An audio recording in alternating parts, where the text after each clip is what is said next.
രാഹുൽ മാങ്കൂട്ടത്തിന് അനുകൂലമായി പരാതി നൽകിയ ജീന സജിയെ കേന്ദ്രീകരിച്ച് വിവാദം. ജീന സജി യൂത്ത് കോൺഗ്രസ് വനിതാ നേതാവല്ലെന്ന് യൂത്ത് കോൺഗ്രസ് നേതാക്കൾ വിശദീകരിച്ചു. ജീന സജിക്ക് പിന്നിൽ ആരാണെന്ന ചർച്ചകളും കോൺഗ്രസിൽ സജീവമാണ്.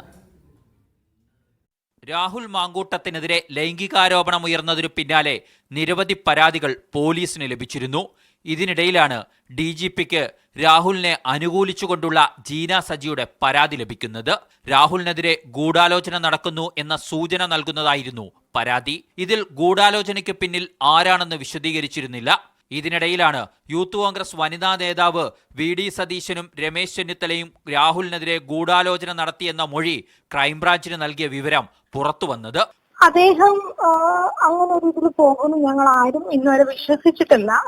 അപ്പം ആദ്യം തൊട്ട് ഇത് മാസങ്ങൾക്ക് മുന്നേ തുടങ്ങിയ ഒരു ആക്രമണമാണിത്. VD സതീശനെയോ രമേശ് ചെന്നിത്തലയോ ഞാൻ എവിടെയും മെൻഷൻ ചെയ്തിട്ടില്ല. സീനിയർ ലീഡർഷിപ്പ് എന്ന് മാത്രമേ പറഞ്ഞിട്ടുള്ളൂ. ഞങ്ങളുടെ സംശയമാണത്. മൊഴി നൽകിയത് പരാതിക്കാരിയായ ജീന സജിയാണെന്ന സൂചനകളും വന്നു. ഇതോടെയാണ് ജീന സജിയെ തള്ളി യൂത്ത് കോൺഗ്രസ് കോട്ടയം ജില്ലാ പ്രസിഡന്റ് ഗൗരി ശങ്കർ ഫേസ്ബുക്കിൽ പോസ്റ്റുമായി എത്തിയത്. ഇവർക്ക് യൂത്ത് കോൺഗ്രസുമായി യാതൊരു ബന്ധവുമില്ലെന്നാണ് ഗൗരി ശങ്കറിന്റെ വാദം. കോൺഗ്രസ് നേതാക്കളെ കുറ്റപ്പെടുത്താൻ DYFI നേതൃത്വം നടത്തുന്ന നീക്കങ്ങളാണ് ഇതെന്നാണ് ഗൗരി ശങ്കറിന്റെ ആരോപണം.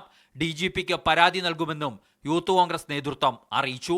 എന്നാൽ യൂത്ത് കോൺഗ്രസിന്റെ മുൻ ഭാരവാഹികളുമായി ബന്ധമുള്ള ആളാണ് ജീന സജി എന്നാണ് പാർട്ടിയിലെ ഒരു വിഭാഗം കുറ്റപ്പെടുത്തുന്നത്.